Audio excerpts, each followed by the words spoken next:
Good morning everyone. তো এখন সকালবেলা আমরা খাবো ছাতুর শরবত। তো সুজি এখানে অপেক্ষা করছে, ওকেও ছাতুর শরবত দেওয়া হবে। ছাতুর শরবতটা ওরা খেতে পারে, কোনো অসুবিধা হয় না। তো এখানে সবার আগে সুজিকে দেব, তারপরে আমরা খাবো।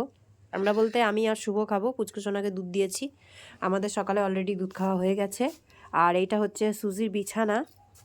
ওর বিছানাটা লণ্ডভণ্ড করে দিয়েছে, কারণ আজকে প্রচুর পরিমাণে বাইরে ঠান্ডা। ও উপর নিচ করে আর একটু একটু করে কাপড় চোপড় সব নামিয়ে ফেলছে। এই যে ওকে এখন ছাতুর শরবত দিয়েছি।